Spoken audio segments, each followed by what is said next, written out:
Welcome back to Think for Christ, everybody. Today we continue working our way through Jordan Peterson's bestseller, We Who Wrestle with God, Perceptions of the Divine.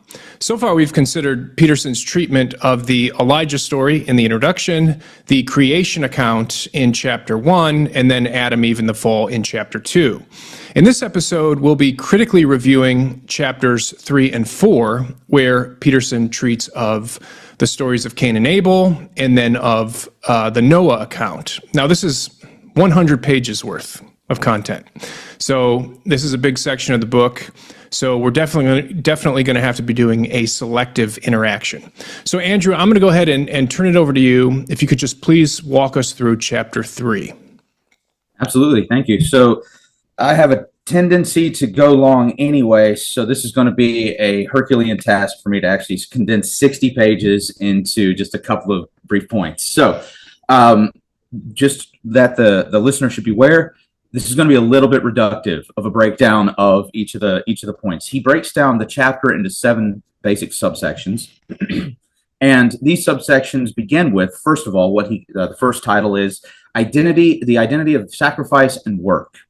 And so the basic feature of this, he's getting us off the ground on his reading of the story of Cain and Abel. And he says from the very beginning here that the story of Cain and Abel is really a story about the nature of labor and the nature of sacrifice. Labor itself entails sacrifice. It is a fundamental kind of sacrifice, a sacrifice in the now for the sake of the future. And he establishes this also as, at least ideally speaking, labor is the kind of principle that we as human beings come together to be unified under. We become unified in a common laboring purpose, right? This is a theme that's going to be basically carried throughout the rest of the book, and you have more or less 2 paths here. You have the path of Cain, and you have the path of Abel. Cain being the one you don't want to follow, Abel being the one you do want to follow. But again, he doesn't say very much about this right out the gate in this subsection. Here he's just establishing the nature of work. So then he moves into the second subsection, which is called the hostile brothers of good and evil.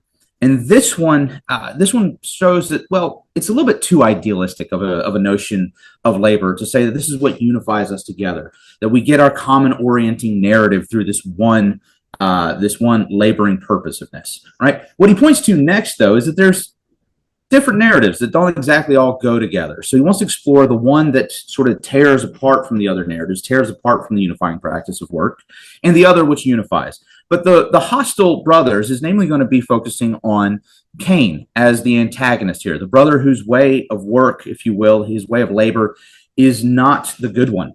And so labor, if it asks us fundamentally the question of why am I doing this? Well, Cain gives the wrong answer in essence.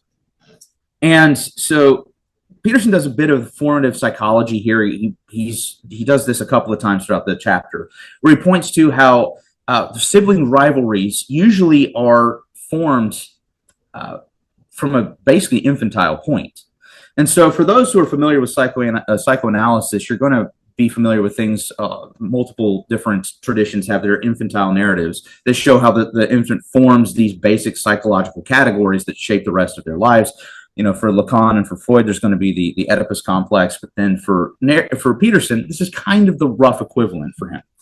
And this one, he points out that siblings, especially siblings of the same sex, are going to actually have more of a predisposition to conflict with each other over the love of the parent, for example, and the fruits that come from this. And so this is kind of just a light indication of where the story is going. Of course, with it being the story of Cain and Abel, most of his readers will know from the beginning where this is going.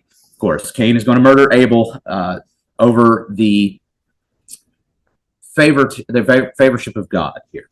So that leads us into the second or the third subsection, which is the sacred patterning of the political, is what it's called. Now, this is one of those places where Peterson gives us a subsection title and then doesn't really follow it. So there's in this, I want to give the most generous reading that I can and say that in this, he is following in the great and venerable tradition of those such as St. Augustine. And if you've ever read The City of God, Augustine will regularly say, this is what this chapter is on. And then immediately following that, he gives a rambling passage on something that has nothing to do with what he said the chapter is going to be on. So in that Peterson is following in the great tradition of those such as St. Augustine, which is a very venerable categorization indeed. However, I didn't pick up on anything really in particular about the sacred patterning of the political. What this subsection has to do more with is Peterson equating Cain with a particular kind of spirit that gets repeated throughout the historical development of mankind. And that one is most commonly going to be, for those familiar with Peterson, it's most embodied today in the postmodern neo-Marxist, right? So the idea of the Marxist gets equated with the idea of the spirit of Cain. And now we'll get into more detail what the spirit of Cain means, but it's important to say that it's more like a spirit that possesses Cain than it is to say that it is Cain's spirit. Also, you will remember from the previous chapter, which if you haven't watched last week's or last 2 weeks ago episode on this, please do go back and rewatch that because this will clarify a little bit. But in chapter 2, I believe, he equates this same basic spirit with Satan and with the serpent. Now he's progressing the narrative a little bit further, and it's equated with Cain.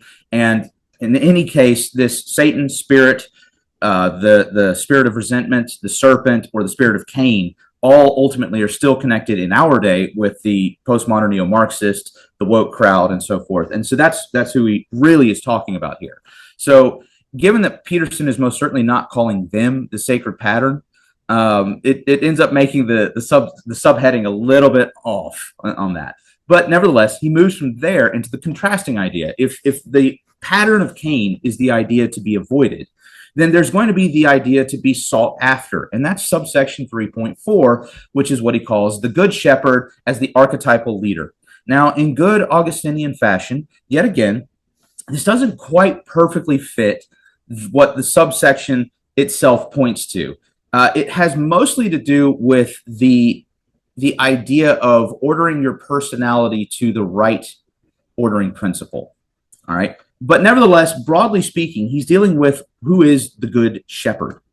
Peterson argues that the shepherd, kind of in the ancient understanding, would have taken on something of a role of a hero, a kind of guiding spiritual character. You can think of in pop culture that this would be Gandalf, this would be, Dumbledore, this would be Obi-Wan Kenobi. This is the guiding leader that sort of orients the person, right? But it also ends up giving us the structure of the spirit that is going to be presiding over us. Everybody is going to be following some spirit, no matter how chaotic it might be. Everybody's under some spirit, and so personality forms under this. But he also stresses here, and I think this is one of the most important points of the chapter, actually, that personality forms fundamentally in a communal sense. And so he says this, he says essentially that the identity, or rather the personality of the person, implies that there is somebody with whom you are mediating. And so the idea of sacrifice here, by the way, that he integrates into labor to begin with, has a kind of polyvalence to it. It's not just you're sacrificing in the present for the sake of a better future. You're also sacrificing your own wants and wishes and desires for the sake of something that gets harmonized with some other person. You're balancing overall. And so the person that doesn't is going to be the person that withdraws into themselves, the person that sort of just places their own wants, wishes, and desires above the group. And if you have been watching this channel for a while and you watched our episode on Plato and his Republic, you'll note that the descent of those who in a political sphere move away from what Plato identifies as the greatest good, they are descending into a kind of idiosyncratic personal wish fulfillment. Like it is, in the first sense, kind of even where you elevate your own personal virtues, right? Your own pursuit of personal virtues above the pursuit of the community. And there's a kind of selfishness to that, but there's that sense of selfishness that starts pulling you away from the perfect unity. And Peterson calls this polytheism in this chapter. He says that on page 113. And I thought that was an interesting point because it's later going to be contrasted with what he talks about in terms of monotheism, which is being under the right spirit, this harmonizing spirit. But it's polytheism, which is to say that as you pull away from this unifying, the auspices of some unifying good, you are ultimately opening yourself up to a kind of whimsical domination by a whole bunch of different goods. And so it becomes polytheism because you aren't properly ordered under one highest good shepherd, right? One highest good guiding principle. So that leads us into subsection 3.5, which he calls the sacrifice pleasing to God. Now, in the last episode, I was somewhat complaining about at the end of the episode that he ends chapter 2 with the statement that it's all on you. He places that in italics. It's all on you. And if from a properly Christian perspective, the fundamental narrative is that it's not all on you. It was all on Christ, right? That is the fundamental difference. And so it is here that I would have to say I do have a couple of criticisms of the book, and namely all of them come down to this, that I think this is a fantastic book full of a lot of rich wisdom. I just wish he wasn't saying it through the Bible, because this ends up being that Peterson himself is giving many of his own great insights through a text that isn't itself teaching this. And I bring that up because the sacrifice pleasing to God for Peterson is still going to be a labor connected with you. Remember, as he said at the end of the last chapter, it's all on you. And so this is the way in which this sacrifice becomes something that you yourself exemplify, you yourself put into practice. And so we're talking about the right sacrifice, which is bringing your first and your best and sacrificing those for this greater good. Then and how that also creates the conditions whereby, of course, the wrong sacrifice is going to be withholding your first and your best. You can see that this itself kind of is connected with that former subsection of the sort of selfish person who is beholden to a whole bunch of polytheistic wants and desires that are somewhat selfish. Well, of course, that's going to manifest itself in the type of sacrifice. The selfless sacrifice sacrifices the best to this greater good. The selfish one withholds for itself. So then, of course, this moves us into the next subsection, which is it's titled the creatively possessed by the spirit of resentment. And for those who have read Peterson or listened to his podcast for some time, this is going to be a fairly intuitive section for you. He talks about the spirit of resentment. This is also the spirit of Cain. This is also the spirit of the serpent. This is also the spirit of Satan. This is also the spirit of the contemporary postmodern neo-Marxist. And it's resentment. And Peterson brings out here, he's brought this out a lot in his podcast lately, that there's a kind of spirit of resentment that actually operates in type as if it has like a kind of sexual appetite. That it's really, to put it in as brutal a terms as I could, it's kind of a rapist spirit, right? There's this sense in which it seeks to come upon you and essentially rape you. And that's the way that he puts it. And so Cain is presented with this. His sacrifice has not been deemed to be worthy before God. And so he did not offer his best. He withheld his best, as Peterson stresses on page 129. And because he was not willing to, he then has his resentfulness against Abel. And actually, I think I'm jumping ahead in chapters, subsections.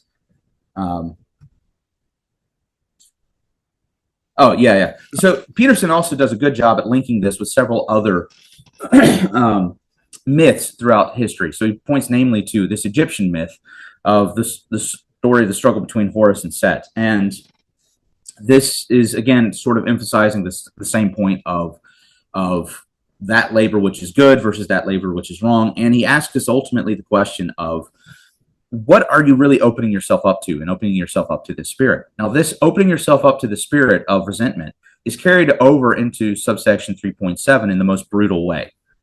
And so he says that this subsection is titled Humility and Faith versus Pride, Despair, and the Vengeful Anger. And in this subsection, he points out that Cain is really given an option. And this option is you can learn from your mistake. God did not reject you because you were incapable of pleasing God. He rejected you because you failed. And so the failure is on Cain. And so he can then learn from this and grow, or he can burrow into his resentment. He can actually open himself up to this spirit and be taken over by it. And this manifestation, being taken over by the spirit, manifests itself in a kind of vicious striking out against that which God has approved. And Peterson has increasingly linked this in his podcast with a whole bunch of different corrupt ideals. If you watched his interview with Michael Malice, for example, fairly recently, Michael Malice asked him about why in the world do all these sort of world leaders get caught in these pedophilic kind of scandals. And Peterson, he responds by pointing to the story of Cain opening himself up to this resentful spirit, and the resentment manifesting itself in this vicious striking out against God's best, the innocent, the good, the approved, and seeking to tear that down and to destroy it. And that may have been somewhat jarring to the person listening to Michael Malice's interview, where you're thinking, like, how did you get to there, Peterson? But this subsection explains, I think, a bit more why Peterson would have that kind of a response.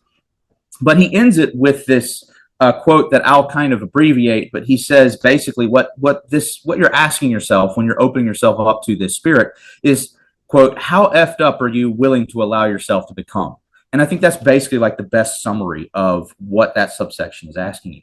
And so this moves us into the final subsection, which is on fratricide, and then what gets worse than fratricide.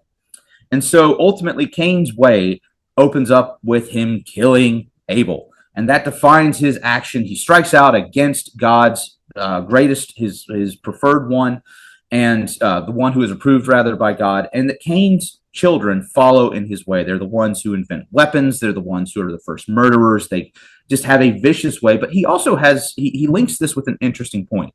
Those familiar with his book, Maps of Meaning, will note that there is an attempt to cover over the spiritual good with a kind of technological good. Well, in this chapter, he ends with kind of Cain ultimately tries to cover over his failure to achieve God's favor through God's means with a kind of technological or just purely power-based satisfaction. And it's worth noting here that Peterson mentions that Cain is the first builder of cities. He doesn't do enough with this in terms of my own personal preferences on this story. It's kind of just an aside, but it is significant. Cain is the first builder of cities, and these cities are kind of beholden to a type of technological mode of being. And in his other work, particularly in Maps of Meaning, that comes to the fore as a type of progressively eroding or a way of life that erodes the good in existence. And so that's the end of that chapter in terms of a point by point chapter or subsection by subsection breakdown. All right, so a couple of positive things and then a couple of criticisms. One of the major narratives is the conflict of narratives. Now, for those who are familiar with Peterson, been following him for some time, you'll be familiar as well with a man by the name of Jonathan Haidt, particularly in this book, The Righteous Mind. Peterson, I was actually very surprised. I may have missed it, but I don't think Peterson ever cites Haidt in this chapter, which I thought would be a really interesting way to do it, because Haidt emphasizes that he places the line that he says, quote, that morality both binds and blinds us to the other narratives, right? And he says that on page 222 of The Righteous Mind.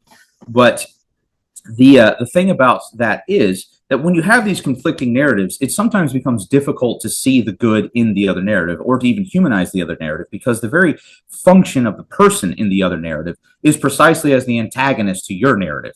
And so you can't really sympathize with their unifying purpose, their kind of harmonious type ideal, right? That we are ultimately all governed. These different narratives are governed by different. Peterson uses the word logos. A personal gripe here, I would say that I would prefer the word telos here. Logos is the Greek for word, or for like a logical coherent system, and I can see why he would say that. It's a really great word for this because it has the idea of this harmonizing, unifying sense, right? We use the word logic to describe when there's the inner machinations of a way of thinking, right? Like it's the logic of the system. That's, again, the logos. I like the idea of telos precisely because telos, in the hierarchy of Aristotelian goods, you have formal, efficient, material, and final causality. I didn't state those in the traditional order, but I wanted to end with final there. So let's go with essentially Aquinas's insight on these is that he says that there's actually one of these causes rather, which is higher than any other. That material causality only is ordered to operate in the way that it does through the governance of formal causality, right? What the thing is governs what its material or how its materiality, its corporeality is going to operate, right? So my materiality is as a human, and so I have a human form forcing my matter to be composed in the way that it's composed, right? But formal causality is ordered to an ultimate point. There's something that it's aimed at, that things grow and become in a particular direction. Humans don't just grow in any direction. We grow in a specifically human direction. And so that means that we're growing towards a final cause, which is, in the Greek for that is just telos. Now, the logos of the system that Peterson's pointing to has this kind of governing, orienting thing. So if we think about the corporeality of any body of people, call it a tribe, call it a nation, whatever you want to call it, right? That it's ordered under this common logos. And I prefer the notion of telos for this very reason. Telos is that which determines the character, the form of that unity. Now, that's a minor gripe that amounts to nothing in terms of it, like a criticism of Peterson.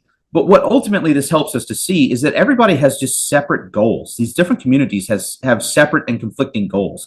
It's not just that the form of the community conflicts, because if we think of the form of the community alone, we're going to miss that they kind of form around different goals, right? Like the flourishing of one community might even be the erosion of another one. This is played out throughout all of history. I mean, we find one people group goes to war with another people group over possession of resources, over different sort of religious beliefs and so forth, that these narratives have shaped us such that we fundamentally are oriented in divergent ways that are not necessarily reconcilable.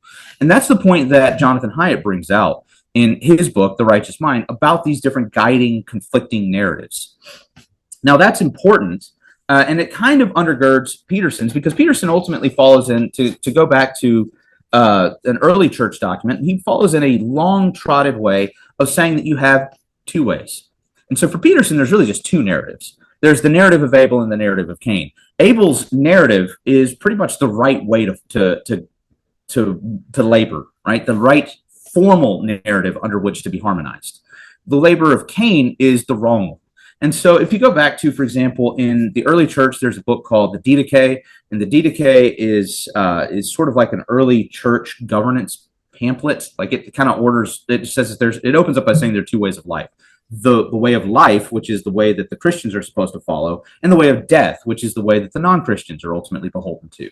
And you could actually read Peterson's take here on Cain and Abel as proposing a very Didache-esque split here in two different directions. However, I don't think it would be helpful to the reader to think that if we just simply follow the way of Abel, this kind of better formal approach, that means that all conflict will go away. And Peterson, I don't think, is naive enough to think that either, because there is an indication in the earlier part of the chapter wherein these divergent narratives take on different, potentially conflicting, he kind of nods his head to that possibility. However, it's just not simply the fact that conflict goes away if we all come together under the auspices of Abel.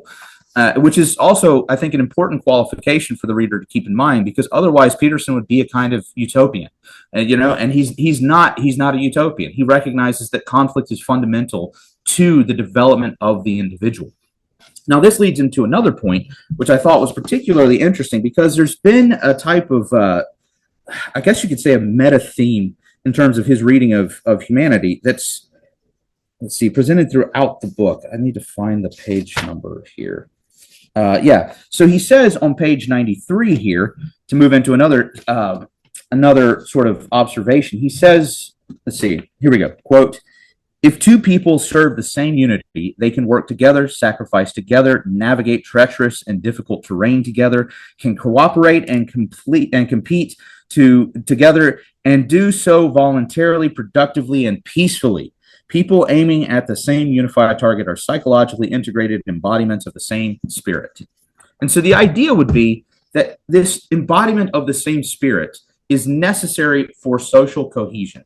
And in that page, I link it actually with something that he said earlier in the book. So he says that on page 93, but if we flip back to page 42, which that might have been your chapter, I think, last time. But anyway, he says, and I quote on page, again, 42, "We want and need our walled garden to be delimited. We want it to be ours so that we can benefit in the long run from our short-term sacrifices of time, effort, and money in pursuits of dream, hence the walls." And so I bring those two passages together because those who have read, there's an author, he's a classicist by the name of Victor Davis Hanson, and he's got a book called The Dying Citizen. I think that's the title of the book.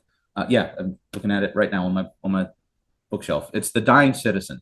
And in that book, he actually makes the point. Now, nationalism is a complicated term today, because unfortunately it's associated with today the kind of fascist and Nazi regimes that took that title themselves. However, it's a term that long preceded them. It comes from the Latin word just natio. And natio in Latin is designating a kind of social unity, really being bonded together under a common spirit that is pre-political. So it's not something that necessarily terminates in any kind of particular political form, but rather it says that it's the type of spirit that brings everybody together in a kind of common harmony, and that it's necessary to bring diverse people groups together. And if we appeal to, for example, Herodotus draws the distinction between two words. He uses the word genos and ethnos. Unfortunately for us today, ethnos is another one of those words that gets very, very controversial very quickly. But if you read Greek, you know that ethnos doesn't mean something like race, all right? So, for example, if you read the Iliad, the ethnos would be pointing to the Achaeans, and the Achaeans are a unification of a whole bunch of diverse tribes. So in Greek, genos would be translated as tribe for Herodotus, and ethnos would be sort of that overarching unity of sort of culture that brings them all together under a common heading, even if they're not related by blood or anything like that, right? So it's not a blood and soil type thing. It's more of a cultural or spiritual unity that brings people together, right? And this is obviously pre-political, because if you think of, for example, the ethnos of Hellene or Greek in the ancient world, you would point to a whole bunch of different political forms of governance. Right, you have the Spartans, for example, who have their two-king system and their warriors tier system. You have the Athenians who have their democracy, right? And this is the basis of the Peloponnesian War. So ethnos and nation do not necessarily denote anything either racial or political in nature, right? And I bring that up to say that what Peterson's really highlighting here would fit with what the Romans called natio and what the Greeks were calling ethnos here. That this is this kind of unifying, purposive weaving together of the individuals. And what Victor Davis Hanson points out is that in the ancient world, what people would do is they would put these boundary stones around their city. You can also, interestingly enough, find this very same practice in the story of Romulus and Remus. They create the city first by putting out the boundary stones. And then the question is, who in the world is going to be the one that defines what happens inside of these boundary stones? Because what they're saying in that moment by putting out these boundary stones is, I can't save the world. I cannot build utopia, but I can have this particular area designated by these boundary stones as the place where my vision of the good, this unifying harmonious logos, as Peterson would put it, is going to be implemented. This is going to be our territory that we try to bring about our good here. We know that we can't bring heaven on earth, but we can do the best that we can just here. And so that's the idea of sort of nationalism as Victor Davis Hanson presents it. Now, I think that's very interesting, because one of the things I thought was curiously absent here in Peterson's discussion was Romulus and Remus, right? Shouldn't Romulus and Remus be one of the biggest, most important echoes of Cain and Abel? Augustine brings this out, for example, in The City of God. And the fact is, Romulus kills Remus and then steps over into the boundaries, over the boundary stones into what will become Rome, and defines Rome via his way winning out over the other guy's way. And this would, I think, bring us to a far more nuanced and interesting reading of the Cain and Abel story, if indeed that Cain and Abel are echoed in Romulus and Remus, precisely because in the biblical narrative, Cain kills Abel and then immediately founds the first city, in the same way that Romulus kills Remus and then immediately founds the greatest city, Rome. His way gets to be that which shapes civilization and society. And that's kind of also interesting, because I don't know if your readers are going to, or I don't know if the readers of Peterson are going to be terribly familiar with the Book of Enoch, but in the Book of Enoch, there's a story of the angels that sort of fall down to earth, and it's the whole Nephilim story, the angels intermixing with humans and so forth. And the angels, particularly Azazel, intermixes with humans and then teaches them in exactly the same way that Cain's people teach humanity in Peterson's reading of the story. Namely, Azazel, who is sort of the Satan figure of the story, he shows up and teaches humanity how to build weapons, how to make weapons, the ways of war, but he also teaches them culture. Civilization itself comes from Azazel. Those familiar with, for example, the Prometheus myth will see a strong echo in that he's the one that brings them fire. And so there's this sense in which you need to have you need to recognize that the biblical narrative might actually be pointing to a kind of dark spirit from the very beginning, being that which launches civilization. It's not just simply, again, a way of life, way of death, wherein the way of life automatically will launch the perfect and ideal civilization. However, this does lead Peterson to a very, very profound point, one shared with a lot of nationalist authors, which is namely this, that only really one natio, only one ethnos in terms of this spiritual unity can be embodied in a single country, right? A single community.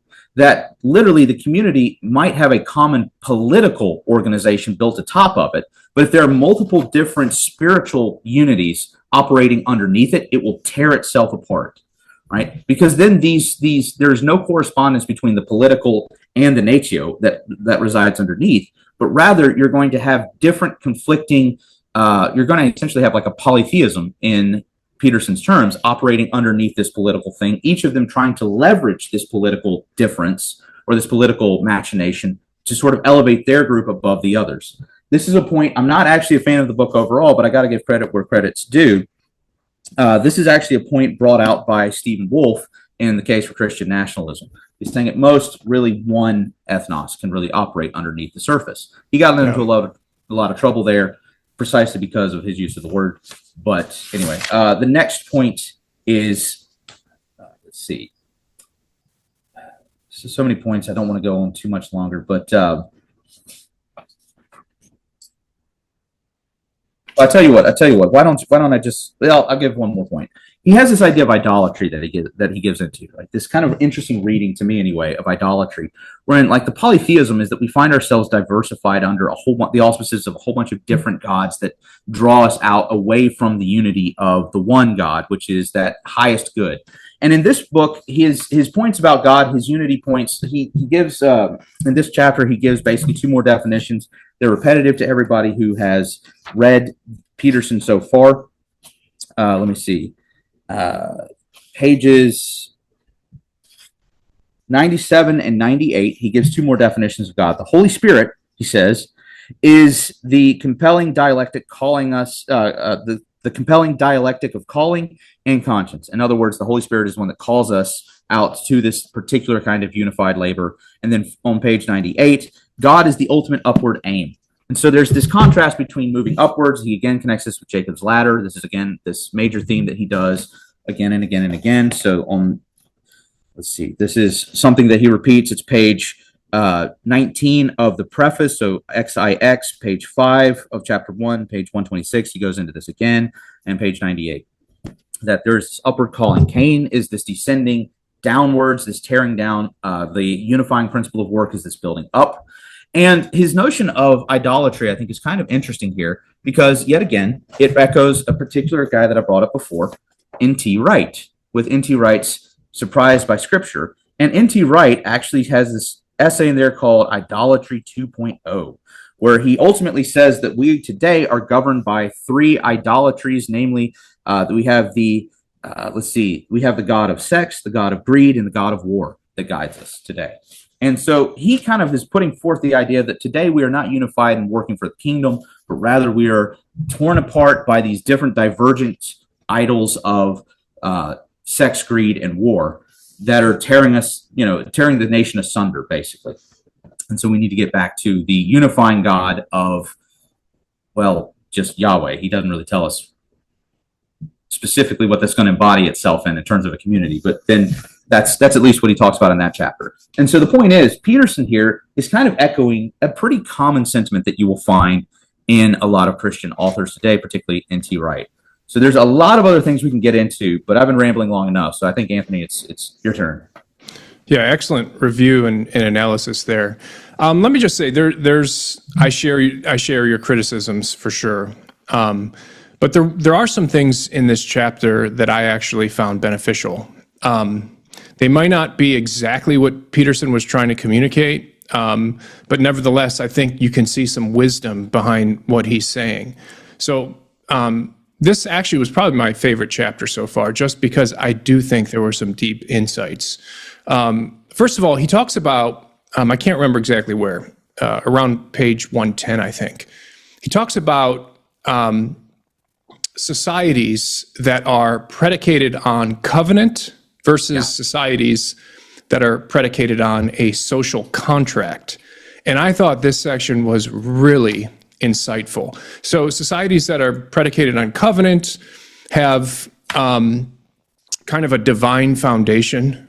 The people in that society are unified by the sacred, something that is deep within the human ethos, the human community, something more than just an agreement to mutually benefit each other, which is basically what the social contract has been since the time of Thomas Hobbes. These are interesting comments he makes. Obviously, a society predicated on covenant is going to be much more secure and long-lasting than merely a society predicated on a social contract. And this is an interesting point he brings up, especially for us as Americans, because we kind of have a mixed government. We kind of have a mixed society where we're definitely a country predicated on social contract in more of the Lockean form than the Hobbesian form. But nevertheless, definitely we have these aspects of social contract. And yet, it's a social contract that is itself predicated on some view of the sacred and divine, as you can see in the Declaration of Independence. All men are created equal. We have unalienable rights. There are things that there's natural law, right, at the foundation of the American society. So what Peterson has to say is really important for Americans, because to the degree that we move away from covenant and towards just kind of a secular social contract, to that degree will we disintegrate as a society, kind of along the lines of what you were just talking about. We kind of get into the situation where we're polytheistic, so to speak, instead of monotheistic. And so the United States is kind of at that breaking point where, we had this, I think what makes the United States unique is this mix of covenant and social contract that was mutually upheld by the earliest Americans and the founding fathers, but is slowly being dissected as we move more and more towards a secular social contract. That's something you and I can just riff on, I know, and has some deep implications. And I think Peterson is excellent at drawing out the implications of a society that moves away from covenant and towards just kind of a bald, bare social contract. I also think that Peterson has some deep insights into the sin of Cain. The sections on where he's talking about the nature of Cain's sin, I think are really good. He talks about Cain having resentment towards God, and then turning not just turning towards sin, but almost engaging in a voluntary sexual union with sin, as you pointed out. I think he does some pretty good exegesis here.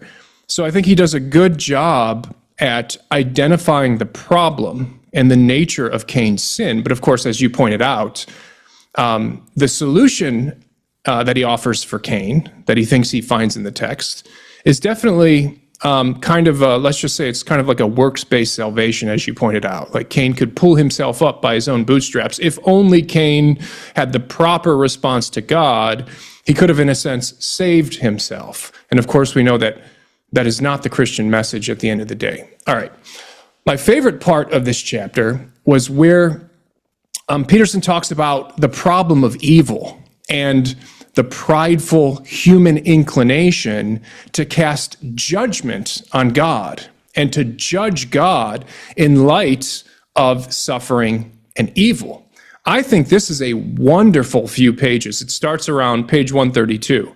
And actually, let me just read you some things that he says here, because I think it's really profound. And I know where Peterson's coming from, and I don't think he's got the same target that you and I would have as classical theists. But nevertheless, what he says is true.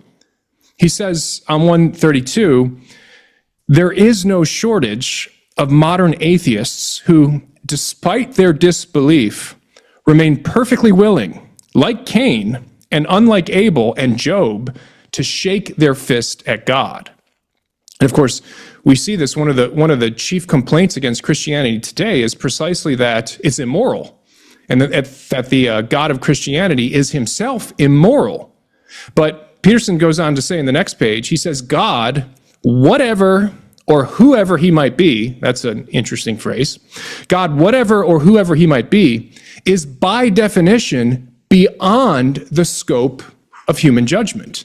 Now, this sounds like Aquinas. This sounds like someone who's a classical theist would have written those words, and I think he's absolutely right.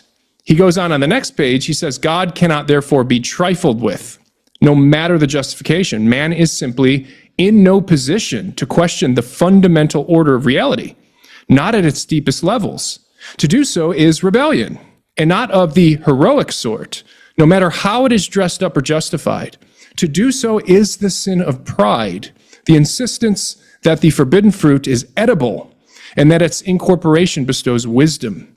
The very pride that not only goes before, but is the very essence of the fall. And then he goes on to say, it is therefore the deepest he says, it is therefore the deepest of moral requirements to hold life and God to be good, no matter what. No matter what, he repeats. This is a terrible truth. So what Peterson has to say here in this section where he's dealing kind of with the problem of suffering, and especially dealing with the notion of raising the fist towards God in judgment in light of what we deem to be unfair and wrong and unjust, Peterson just wipes the table with that kind of response to God, and he appropriately realizes that God is not the kind of being that we can be ever justified in taking that kind of approach to.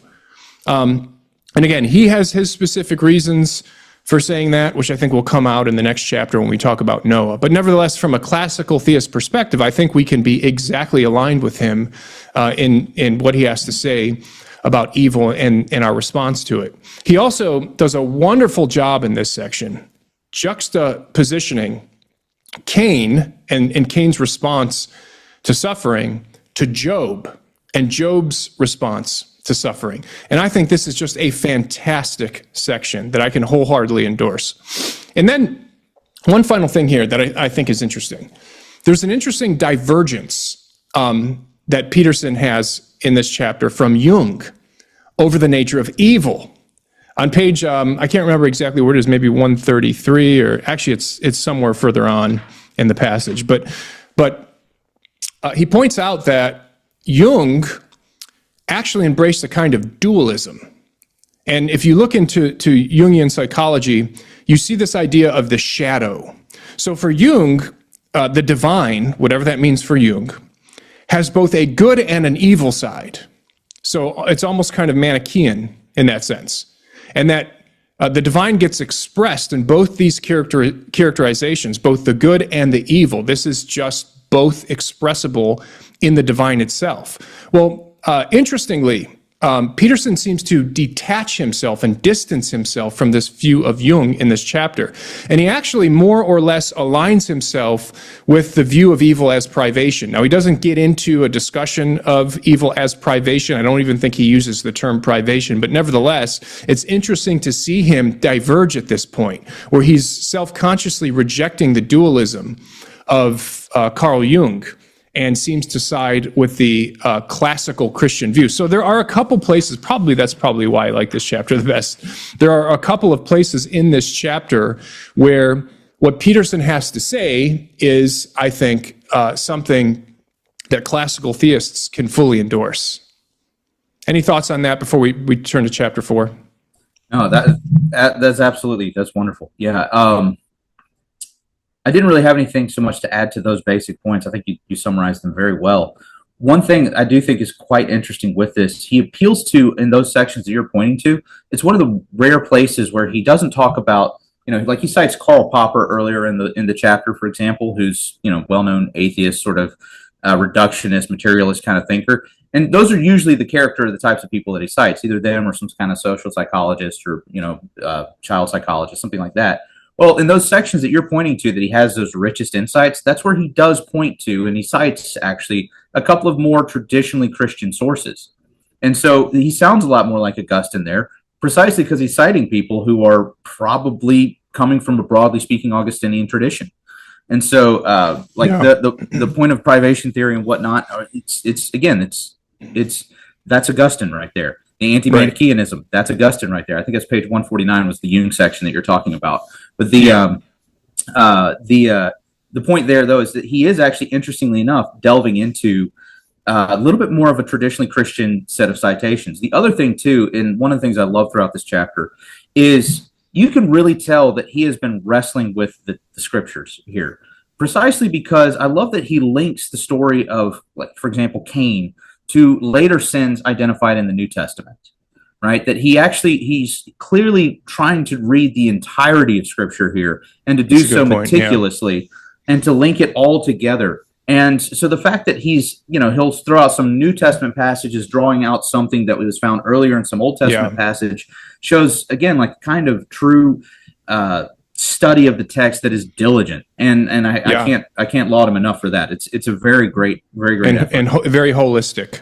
Yeah. So he does see a unifying narrative in Scripture, Old Testament to New Testament, which is really refreshing. Yeah.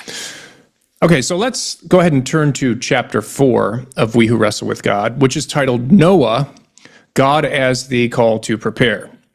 All right, so this chapter, just to give a very brief summary, deals with Genesis 6 through 10. And this is, of course, the account of Noah and the Great Flood. What I like about this chapter is that right in the beginning, in a fairly transparent way, Peterson actually tells us the hermeneutical approach that he's going to use. So I appreciate that. For the first time, he kind of just tips his hat right at the beginning. He tells us that he's going to approach, in so many words, he tells us this, that he's going to approach this chapter in what he calls a fictionalized way. He's going to see this account of Noah as a fictionalized account. Now, this is not a term of disparagement, right, for Peterson. He's not denigrating the story of Noah by calling it fiction. Because if you recall from our last episode, for Peterson, fictions can be true insofar as fictions reflect eternal truths in the abstract structure of consciousness. So what Peterson's really interested here is in what he calls the abstracted metatruths, or the abstract patterns that are reflected in the Noah story. And he wants to bring before our conscious awareness the motifs, or the narrative tropes, which he thinks reflect the deep structure of the collective universal psyche. So that's what he's doing. He tells us up front, kind of that's what he's doing, and I appreciate that he tells us that in so many words. All right, so here's a critical review of Peterson's treatment of this chapter. In keeping with the project of the book, Peterson wants to deliver yet another perception or characterization of God, or the divine, that he thinks that can be drawn from the Noah account. And that perception that he's going to deliver is right there in the chapter title. He says, God as the call to prepare. And then on page 171, he just gives us the definition. He says, God is the intuition of the wise that the storm is gathering. So God is presented in this chapter as the spirit of prophecy that warns of the impending doom and apocalyptic calamity that comes in response to the spirit of Cain, right? So God is psychologized as the spirit or intuition within the collective universal psyche that is kind of sensitive to the dominating spirit of the times. That is the divine characterization that Peterson's giving us. God's the spirit which forewarns of the perils and consequences of casting aside the collective wisdom of the past and embracing, as I said, the spirit of Cain. So as with the other biblical accounts that Peterson's considered so far, he's going to approach the text with the express purpose of drawing out the archetypes of the collective unconscious that he finds in the Noah story. So he continues this Jungian project of archetype mining. So his primary focus is going to be on the identification of the various dramatic motifs and tropes in the account. So, for example, he highlights in the Noah account the trope of destruction, which is apparently a kind of recurring motif of warning that rejection of the deep cumulative wisdom of mankind in favor of what he calls the collective present is a precursor to a cataclysmic flood, the flood being a symbol for calamity in general. He tells us on page 162, he gives us the moral of the let me say that again. He gives us the moral of the Noah story on page 162, where he writes, quote, "Those who carelessly destroy the living spirit of the past invite the return of chaos itself. We deaden the past at our great peril," end quote. So he tells us that this is an eternal truth, and he's going to that all hell breaks loose when the collective wisdom of the past is traded for the hedonistic whim of the present. So he thinks this is the moral of the Noah story. He also highlights a motif of the harbinger of doom, or the harbingers of doom, which is kind of a prophetic trope. Whenever the proper order and wisdom of the past is neglected, prophets arise and call us to prepare for destruction, for judgment, for calamity. And it's in this sense that Peterson considers Noah, and he calls Noah the first prophet, because Noah's the first to announce the coming judgment. And he identifies other prophets in the spirit of Noah. Specifically, he thinks Nietzsche and Dostoevsky were also prophets insofar as they warned of the calamity that was coming in the 20th century. And finally, he identifies Noah with the archetype of the wise man. The wise man. I do believe this is one of the Jungian archetypes. Instead of being a historical figure who lived and breathed, Noah is transformed by Peterson into a dramatized abstraction. On 180, he says, quote, "Thus Noah, the wise man who hearkens to the cautionary voice of God, builds the ark that eternally guides himself, his family, and his community, and even the natural order itself through the storms," end quote. So this is the archetype that Noah represents, the archetype of the wise man. So Noah, as the wise man, also reflects yet another divine aspect of the deep psyche, which, when we're attentive to it, as individuals and as a society, he thinks forestalls the apocalypse. All right, so Peter also continues his project of psychologizing the biblical text. And we can see this, for example, in his explication of the verse which asserts that Noah walked with God. Now, the traditional interpretation, walking with God, interpreted classically, is to be rightly related to God, right? So to the degree that Noah walked with God, to that degree he was rightly related to the transcendent personal creator. So Noah walked with God because he was upright and obedient to God. This is the traditional understanding. But the Petersonian psychologization of this phrase is transformed so that to walk with God is not to have a right relationship with this transcendent being, but rather it's to aim at what is highest, right? It's to concentrate on the truth. It's to engage in upward sacrifice. It's to have the to have the proper hierarchy of values. So to walk with God, he tells us, is to be possessed by or aligned with the divine spirit that's reflected in the collective unconscious of the universal human psyche. So to the extent that we are possessed by the divine spirit, or to the extent that we're walking with God, to that extent, we are, he says, the sovereign heroes of our own lives. And this is just a straightforward psychologized reading of the story. All right, so Peterson goes on to treat other elements of the Noah story in like fashion, archetype mining, psychologizing as he goes. He, for example, talks about the significance of Noah's saving the animals. He talks about the significance, the symbolic significance of the rainbow that God sends after the flood. He goes on to consider the narrative subplot of Ham's shaming his father Noah and the resulting subjugation of Ham's descendants, the Canaanites. But for the sake of brevity, let me move to what I think is the most interesting and revealing part of this chapter.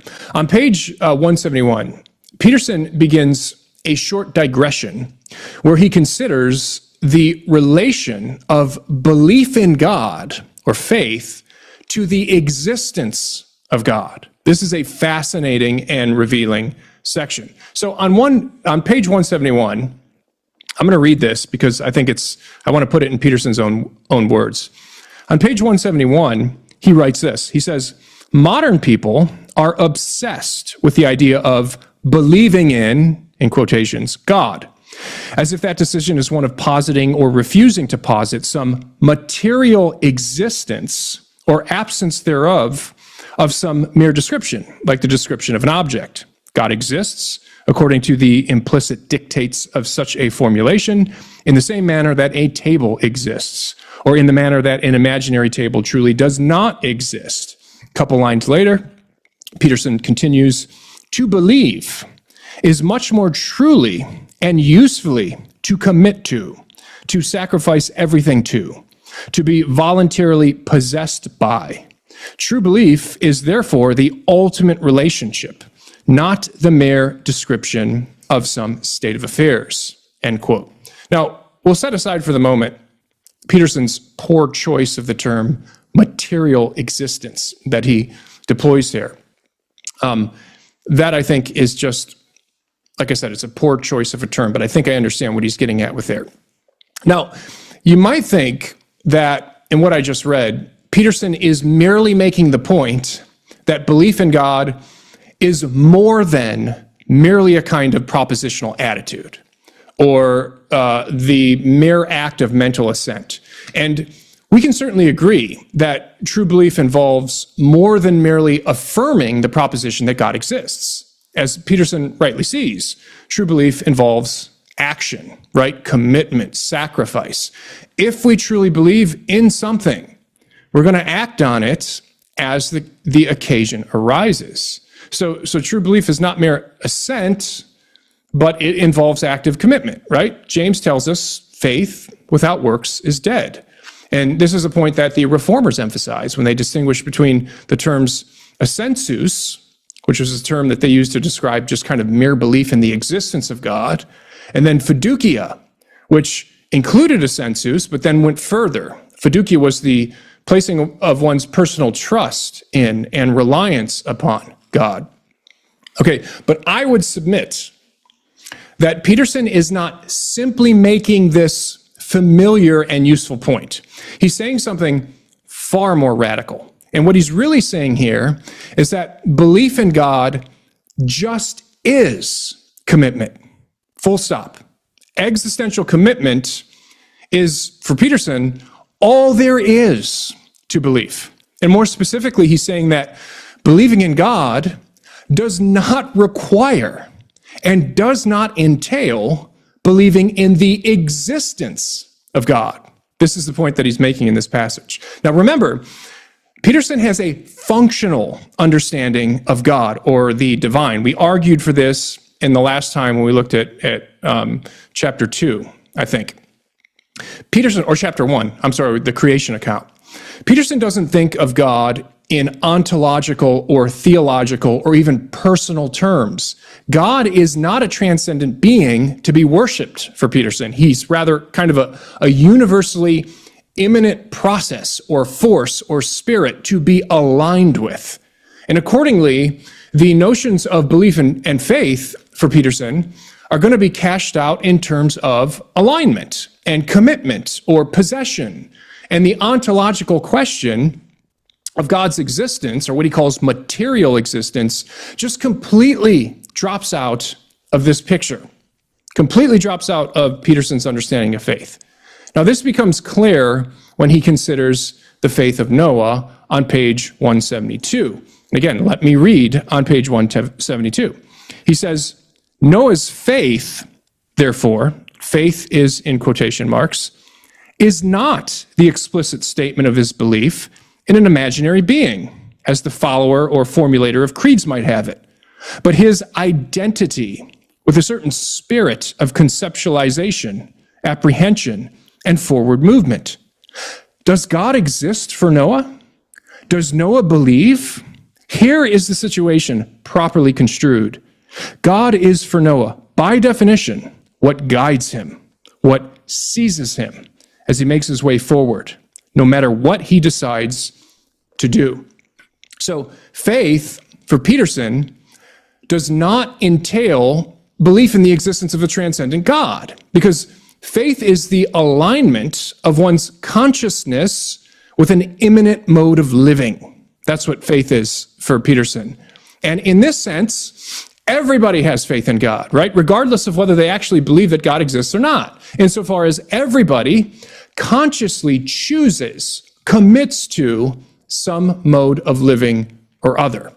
Now, you might be wondering, on Peterson's functional definition of faith, how is Noah's faith a faith in God, right? If faith doesn't require belief in God's existence, then in what sense is God even involved at all? Now, Peterson, interestingly, anticipates this objection, and he addresses it in the same passage.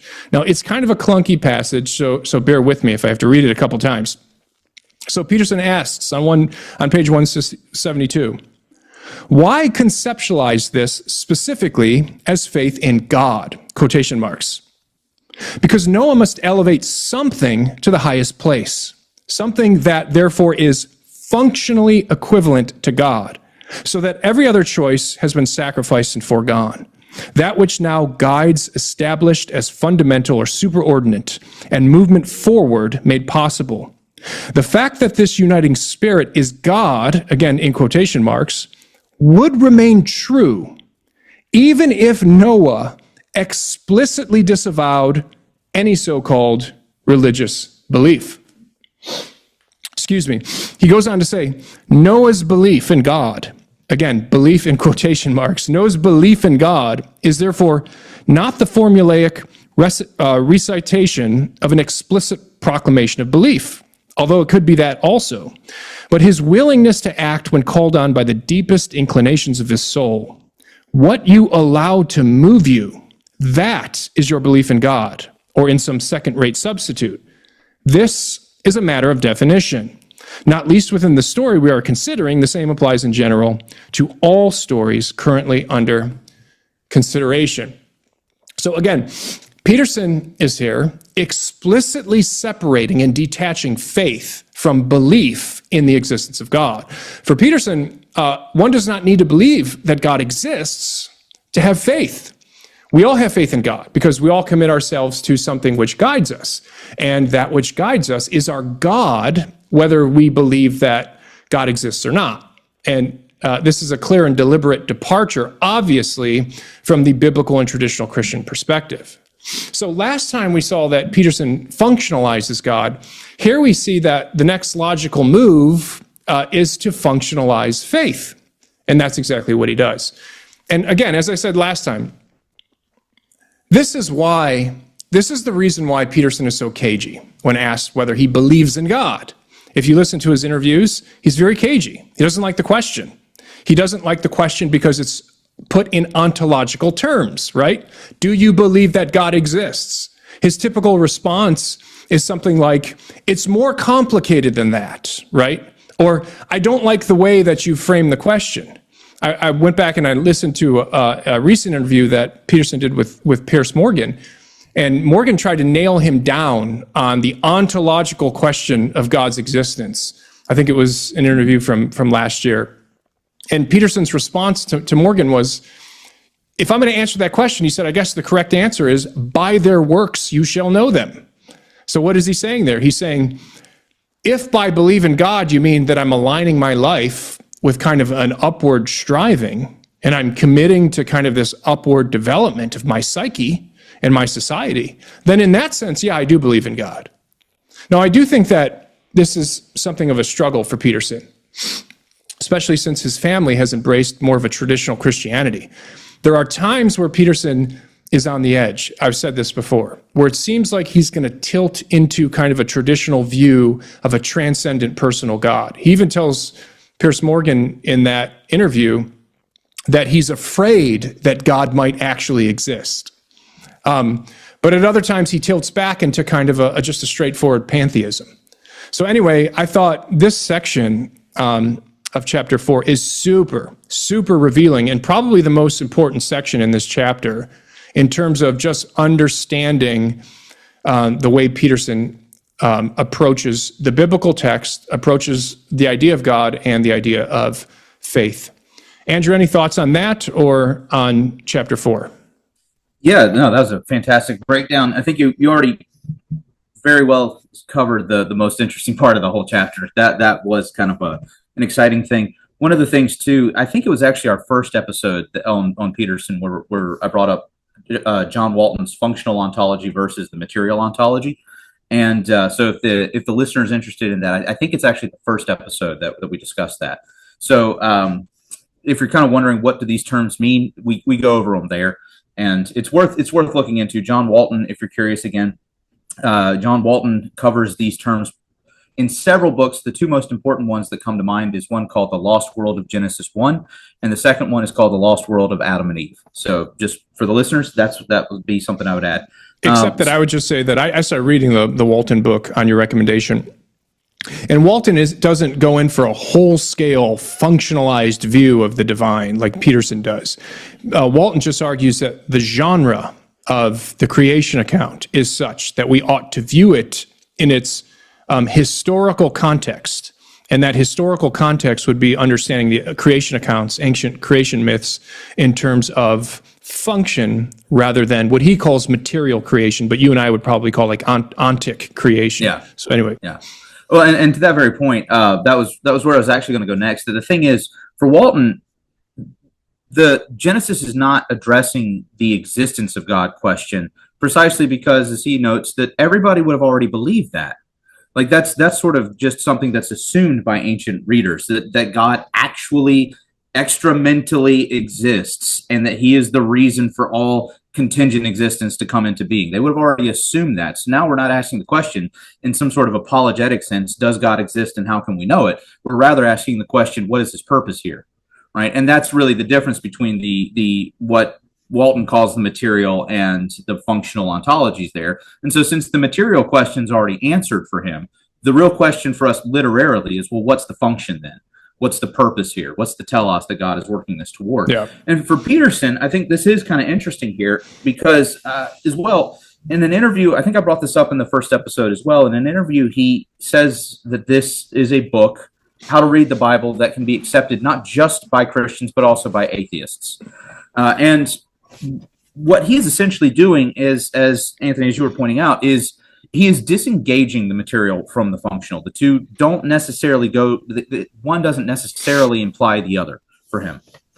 And precisely because he's disengaging these, from the traditional Christian perspective, everything just falls apart. You know, his whole question of that I've been continually sort of pushing back against, hopefully not to the annoyance of the listener. I've been pushing back against the idea that, you know, we don't fulfill the law. We can't fulfill the law. What's integral and fundamentally just the most essential point of the Christian narrative is that we couldn't, therefore Jesus did.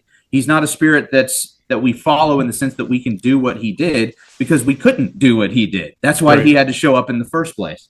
And so there's a radical break there that separates the Christian traditionally from what Peterson's talking about. However, if faith, though, if he's already sort of separated the material context from the functional context in those terms, then the only thing that's left for the functional is a kind of fitting our practice to a certain pattern. And Anthony, that's your point of this whole Jungian project that he's undertaking here. Mm-hmm. That's essentially what the project is all about. And I think that's incredibly important because for him, it just forecloses the possibility of even addressing the traditional Christian concern about what faith is from the very get-go.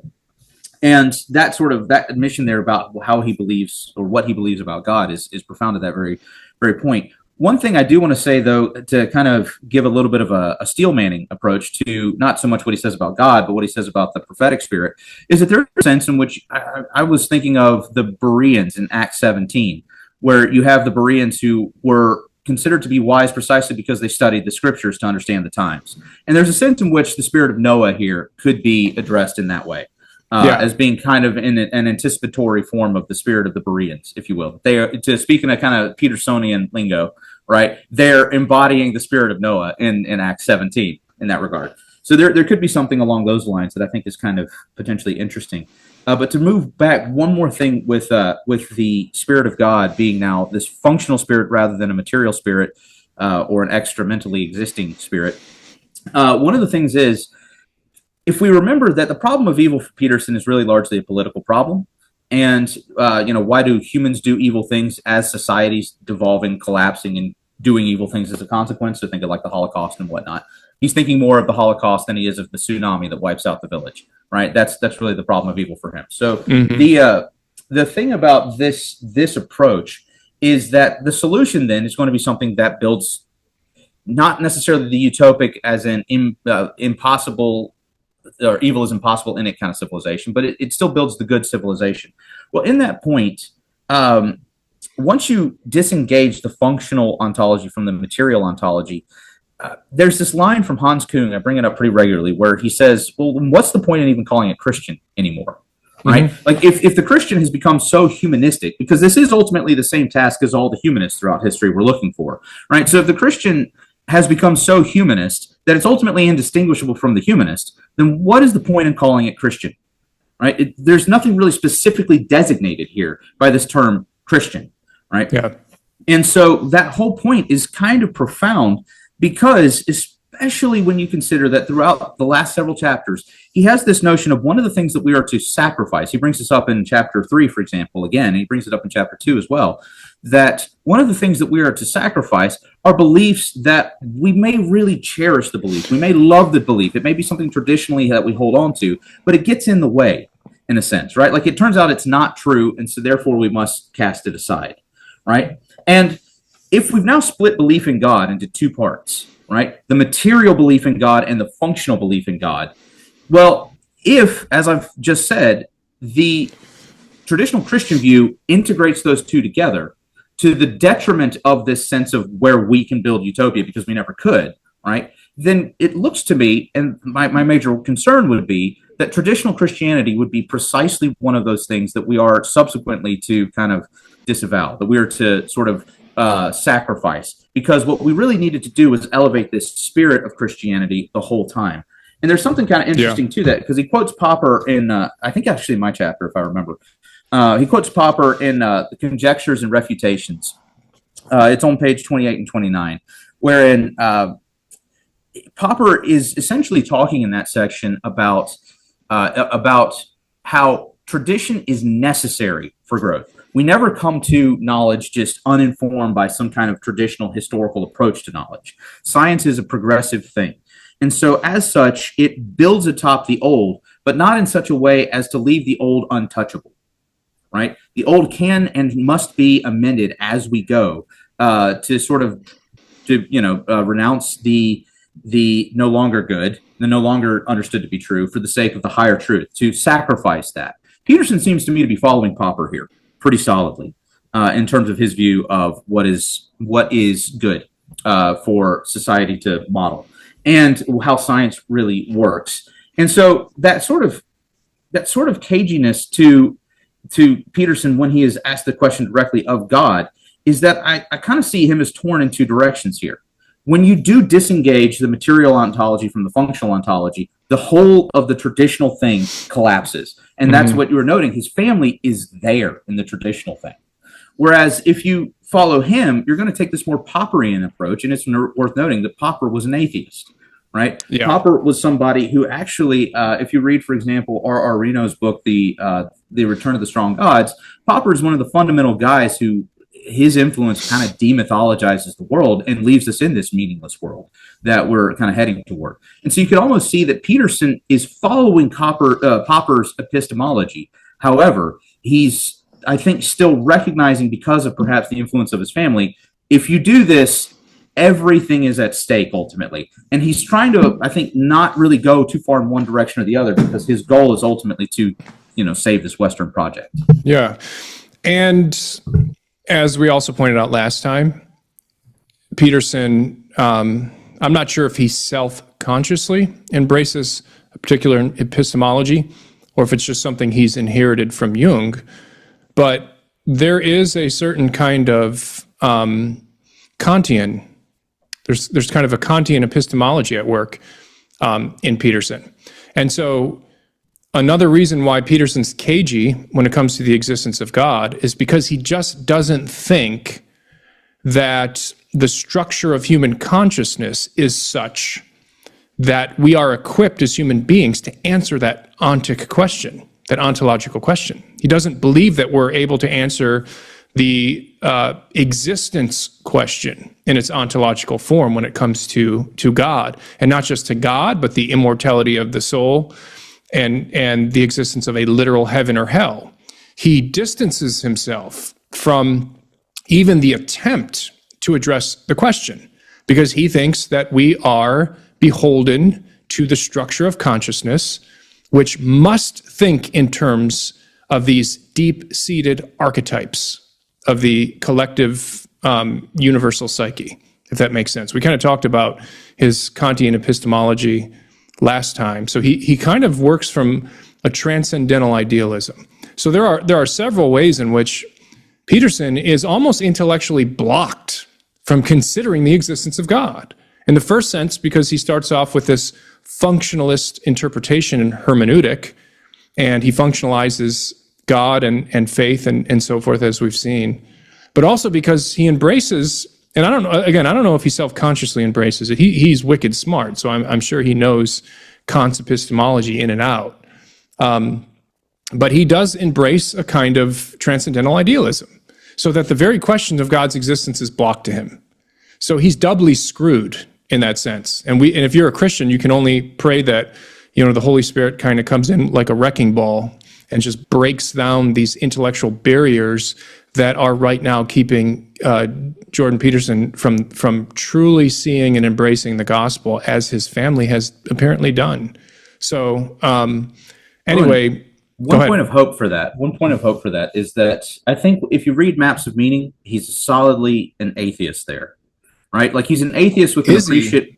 Yeah, I think he's an atheist with an appreciation. So he mentions in the preface that he rejected his faith as like a teenager, essentially, and then goes radically into the socialist kind of radical politics type deal.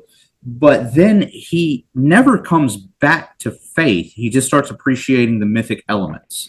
And so to me, that's like, again, the most you could sort of be as sort of somebody who starts appreciating the deeper wisdom of the scriptures here, as he's going to put it, would be still like it's completely a coherent thing for us to have an atheist who sees, there's deeper wisdom in the scriptures. And that's about all he's really done. And so his appreciation of the mythic here kind of, from a traditional Christian perspective, is really hardly a movement back toward faith, right? Like you don't really actually believe in God here. You just believe in the useful effects of belief in God, something like that. And that's about really as far as a sense as you get from Maps of Meaning.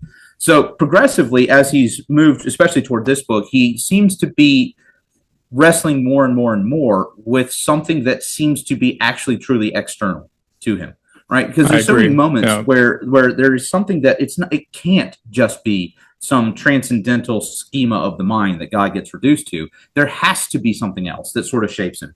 And so he's increasingly wrestling with that. And so I think he's made the movement, as you said, towards something that, whether he would admit it or not, functionally looks a lot more like pantheism.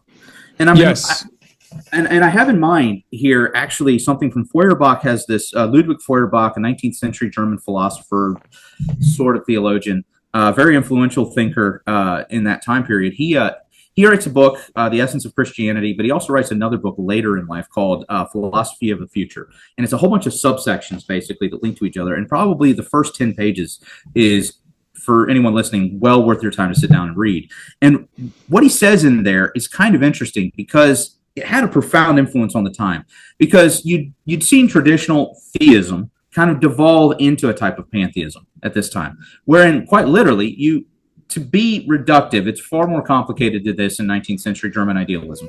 But in essence, what you kind of see is this reduction of the extra mental person of God to a spirit that informs an age. You can think of Hegel in this time, right? That he becomes sort of this spirit. And so in this sense, Hegel never openly admitted or conceded or even seemed to acknowledge that he was a pantheist, but he was, by most accounts, a pantheist.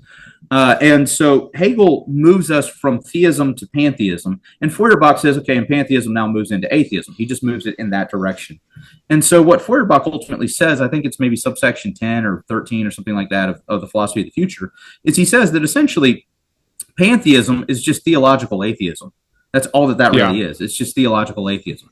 And it's a really great line. There's a guy, Philippe Meinlander, wrote a book, Die Philosophie der Lösung. I don't think it's been translated yet, but that book he repeats Feuerbach's notion there. And he starts noting that, essentially there seems to be this devolution where you move from like a kind of legitimate extramental God of theism to a kind of immanent transcendental God of pantheism to atheism. And that this is just a common move that you see. And what we're kind of witnessing, and I think Peterson almost embodies in himself as kind of the spirit of the age, oddly enough, and I guess ironically and appropriately enough, what he embodies here seems to be that we've made it all the way to atheism, and now we seem to be moving back. It's that same progression, but we're moving back now toward theism.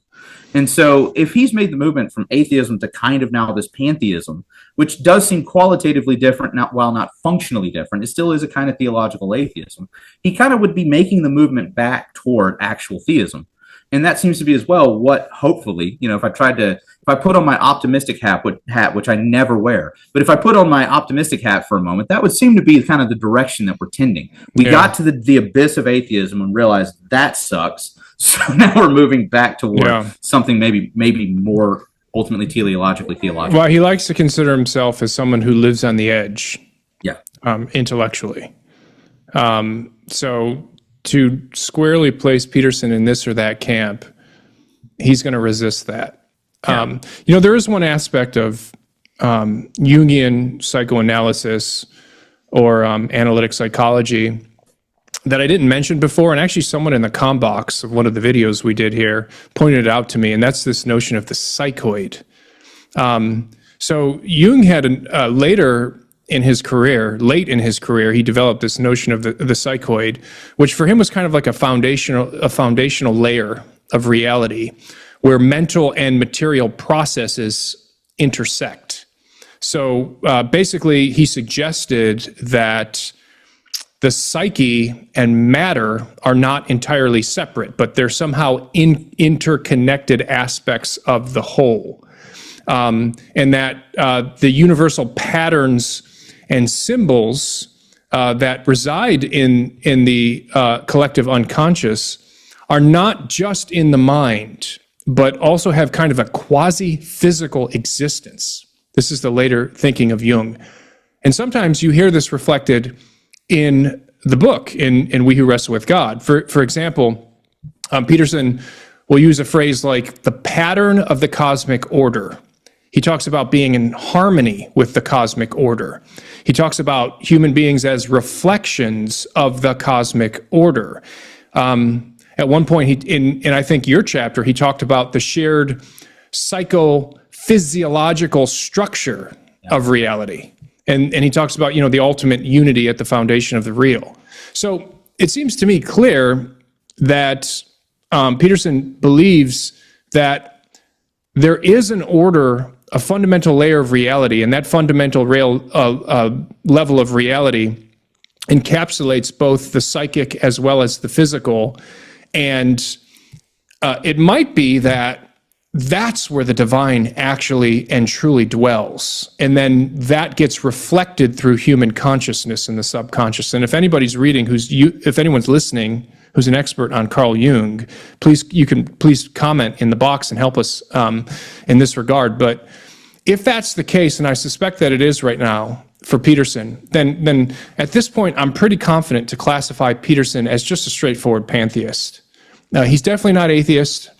He's very derisive of atheism, especially the new atheist movement. But I would say that right now if you had to put him in a box, you'd put him in the box of being a pantheist, although I think he's being tempted toward more of a traditional theism. Well, that makes me think of David Chalmers' work with him sort of more or less saying that matter is at root consciousness. Yeah. You know, and so this is still panpsychism. Yeah, exactly. And so, you know, David Chalmers was kind of back in the 90s when he first started. I think, what is this book? It's The Concept of Mind, I think is the name of the book. You know, in the 90s and early 2000s, he was kind of ridiculed a lot, but he's increasingly become one of the more relevant analytic philosophers. He's mainline now. Yeah, and it's fascinating to me that's been the movement, because there's been people as well, like Slavoj Žižek. I quote him pretty regularly. He, in one of his recent books on Hegel and the Wired Brain, I think it was that one anyway, he was talking about, or maybe it might be actually Christian atheism. But anyway, he's talking about how there's been this movement of, what do you call them? Quantum physicists, for lack of a better way of just summarizing them, right? Like basically, he more or less says these are the new philosophers of the age. And they just are resisting the idea that they're the philosophers of the age. And so what they're doing is they're doing philosophy badly. And so Zizek is just saying it's such a mess. But one of the things is what they keep talking about is they keep talking about material reality as if it is consciousness. Now, here's the thing. As a good Hegelian, what we have to sort of realize is that each subsequent movement of an age is mediated by the past one, right? So when we're moving from theism toward atheism, the kind of pantheism is not thinking God on the ground of the material, but still thinking the material on the ground of God, but still kind of harmonizing the two. Where now for Hegel, theism has a little bit more of a priority over the material. Once we make it all the way to atheism, the material just reigns. And so now that we're moving back in the other direction, that now the material becomes more the foundation of the theist. Right. And so while there might still be a kind of pantheistic harmony, it's now that we're thinking consciousness. We're not thinking the material on the ground of consciousness. We're now thinking consciousness on the ground of the material. And so you can still think of somebody like John Searle, for example. I know that he's not really influential anymore because he got Me Too'd, which is stupid because his ideas are still incredibly influential. You just don't cite him anymore. And I hate that because he's still out there. And the way he talks about consciousness is that it's, quote, higher brain states. And this idea of them being, higher brain states is still consciousness thought on the ground of the material, but there's still a kind of synthesis of the two, a sublation of the two. And so, he wasn't exactly in line with Chalmers, but he's kind of a necessary figure moving us in that direction. And so even with Chalmers, you still have the consciousness thought on the ground of the material. And so I would imagine if Peterson is following in this trend, he would probably be more that idea of I believe he's entirely aware of it. And there is a rise in panpsychism today. And very recently, Philip Goff, who is one of the leading proponents of panpsychism, embraced a kind of Christianity. He calls it a kind of Christianity, a heretical form of Christianity, because at the end of the day, it's kind of a finite godism. He believes in God, but because of his panpsychism has led him to the existence of God. He's embraced a kind of quasi-Christian view of God, but he limits God because of the problem of evil. So he believes that there's evil in the world and God exists. The problem is God just can't completely overcome it. So whatever it's worth, there is this increasing favor among philosophers of mind for this minority position of panpsychism, and this fits really, really well with Peterson's form of pantheism. And I think Peterson can draw a lot of support from that perspective. But anyway, Andrew, we've gone a while here. I think we'll wrap it up. This has been excellent. If you're following along in the book, next time we will be on chapters 5 and 6.